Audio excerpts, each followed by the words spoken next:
U.S. Senator criticizes CCP for engaging in hostage diplomacy over detention of American scholar. The chairman of the Senate Foreign Relations Committee has condemned Communist China for engaging in hostage diplomacy after Chinese authorities detained an American citizen during an academic trip earlier this month. One expert suggests that Beijing's move was aimed at securing its strategic interests. China's detention of an American citizen is deeply troubling, Senator Jim Risch said on X on June 22. The Chinese Communist Party must stop its egregious use of hostage diplomacy and its efforts to export repressive practices. China's foreign ministry on June 12 announced the arrest of U.S. citizen Yu Minzin on suspicion of conducting espionage in the country that threatened its national security. The ministry didn't elaborate on the accusation, only saying that it had informed the U.S. side. The U.S. State Department later confirmed that Minzin was detained during a trip to Yunnan, a southwestern Chinese province bordering Burma, also known as Myanmar.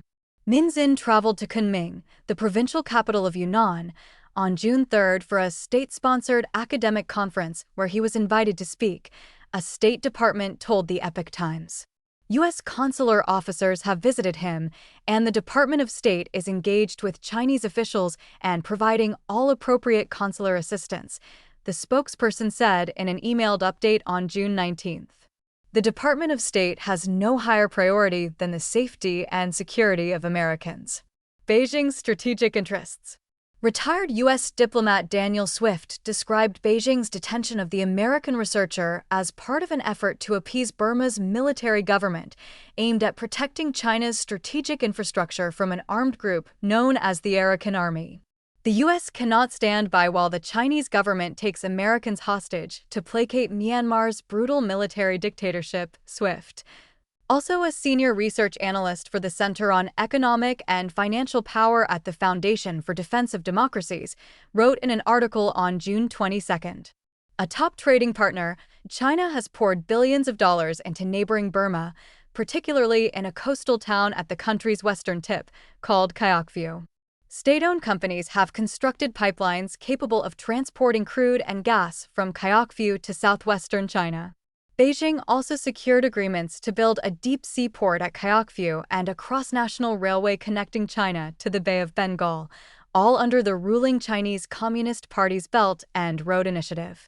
These corridors offer China an alternative route to receive energy from the Middle East or Africa, reducing its heavy reliance on the Strait of Malacca, a narrow waterway separating Indonesia and Malaysia that CCP authorities have long feared could be blocked in times of conflict. However, as of December 2024, 8 Chinese projects have been under partial control of the Arakan Army, including an oil and gas pipeline, a railway project, and the Kayakview deep-sea port. According to a report by the Institute for Strategic and Policy Studies, a research group that Minzin helped establish. Lose Kayakview and Beijing loses both its energy choke point workaround and its most important Indian Ocean foothold, Swift wrote. To keep the junta cooperative, Beijing needed to offer something aside from military support. Enter Minzin, a student activist in Myanmar's 1988 pro-democracy crackdown and the founder of a well-respected independent think tank. A political researcher, Minzin has contributed opinion articles to U.S. media, such as Foreign Policy, and given interviews discussing the political landscape and foreign relations of his home country, Burma. The Southeast Asian nation has been embroiled in a civil war since a 2021 coup led by former Army Chief Min Aung Hlaing, which ousted the elected government and its civilian leader, Aung San Suu Kyi. CCP leader Xi Jinping reaffirmed support for the new Burmese government in safeguarding sovereignty and security during a meeting with Min Aung Hlaing in Beijing on June 16. The Burmese leader pledged to protect the security of Chinese projects in the country, according to a joint statement released by China's foreign ministry. Exit bans. In addition to detention, the CCP has been accused of using exit bans as another form of hostage diplomacy. The State Department's travel advisory for China has remained at Level 2, warning Americans to exercise increased caution due to Beijing's arbitrary enforcement of local laws, including in relation to exit bans. Chinese authorities may impose exit bans to compel individuals to cooperate with investigations, pressure the families of their targets to return to China, influence civil disputes outcome in favor of Chinese citizens, or gain bargaining leverage over foreign governments, according to the advisory. The Congressional Executive Commission on China called on the U.S. Embassy in China to demand full transparency and access in Min Xin's case.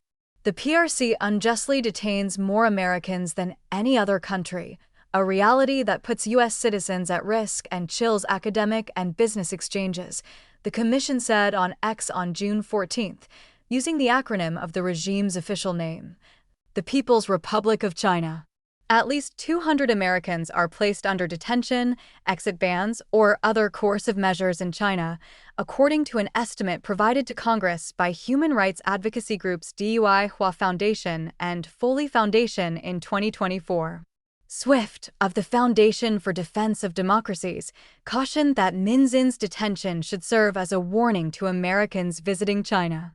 Beijing will use anything or anyone as a bargaining chip to keep its supply chains open, he wrote. Americans working or traveling in China should take note. Frank Fong contributed to this report.